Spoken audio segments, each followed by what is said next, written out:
ఇదేదో బ్రహ్మ పదార్థం, మనకు సంబంధం లేని పదార్థంగా గత 10 సంవత్సరాలుగా వస్తూ ఉంటే గత 2-3 బడ్జెట్ల నుంచి చాలా సరళీకృతం చేసేటువంటి ప్రయత్నం చేశాం అధ్యక్ష. చట్టాన్ని మార్చలేకపోవచ్చు కానీ సామాన్యుడికి అర్థమయ్యే భాషలో మేము ప్రవేశపెట్టినటువంటి బడ్జెట్ ఉండాలి అనేటువంటిది నమ్ముతున్నాం అధ్యక్ష. ఆ సామాన్యుడికి మేలు జరిగేలానే ఈ బడ్జెట్ మూలాలు ఉన్నాయి అనేటువంటిది కూడా చెప్పదలుచుకున్నాం అధ్యక్ష. ఈ అర్థం కానటువంటి పడికట్టు పదాలతోటి సామాన్యుడికి బడ్జెట్ అంటేనే ఇంట్రెస్ట్ లేకుండా పోయేటువంటి పరిస్థితుల నుంచి ఈ బడ్జెట్ లో నాకేముంది అనేటువంటి ఆలోచన కల్పించే దిశగా వెళ్ళాలి అనేటువంటిదే ముఖ్యమంత్రి గారు ఇచ్చినటువంటి ఒకే ఒక డైరెక్షన్ అధ్యక్ష. ప్రతి కుటుంబానికి ఈ బడ్జెట్ నుంచి లబ్ధి జరగాలి అనేది సింగిల్ స్టేట్మెంట్ ముఖ్యమంత్రి గారు ఇచ్చారు అధ్యక్ష.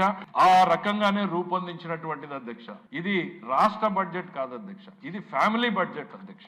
రాష్ట్రంలో ఉన్నటువంటి ఒక తల్లి తన కుటుంబాన్ని ఏ రకంగా నడుపుతుందో, నిధులు తక్కువ ఉన్నా, కష్టాలు ఎన్నున్నా, ఇబ్బందులు ఎన్నున్నా తన పిల్లలకు మాత్రం కష్టం రాకుండా నడుపుతుంది అధ్యక్ష. అదే స్ఫూర్తిగానే ఈ బడ్జెట్ ని రూపొందించాం. ఆ ఫ్యామిలీ బడ్జెట్ల సమాహారమే ఈ రాష్ట్ర బడ్జెట్ అనేటువంటిది నేను మీకు తెలియజేయాలనుకుంటున్నా అధ్యక్ష.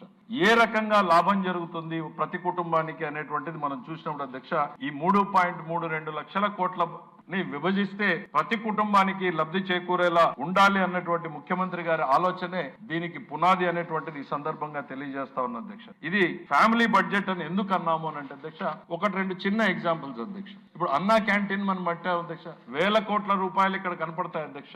ఈ అన్నా క్యాంటీన్ 1000 కోట్ల రూపాయల్లో ఎట్లా లాభం జరుగుతుంది అనేటువంటిది ఆలోచిస్తే అధ్యక్ష, ఒక కూలి చేసుకునేటువంటి కార్మికుడు తమ కష్టాన్ని నమ్ముకుని సాయంత్రానికి కూలి తీసుకెళ్లేటువంటి వ్యక్తికి 3 పూటలా బయట తినాలంటే రోజుకి 100 రూపాయలు 120 రూపాయలు అవుతుంది అధ్యక్ష. నెలకు అదే తీసుకుంటే 3,600 రూపాయలు అవుతుంది అధ్యక్ష. కానీ ఈ రోజు ఈ ప్రభుత్వం పెట్టినటువంటి ఈ అన్నా క్యాంటీన్ వలన 450 రూపాయల్లోనే అతను 30 రోజులు తినగలుగుతున్నాడు అధ్యక్ష. 2,500 రూపాయలు తన కుటుంబానికి అదనంగా తీసుకెళ్లగలుగుతున్నాడు అనేటువంటిది ఈ సందర్భంగా గుర్తు చేస్తున్నాం అధ్యక్ష.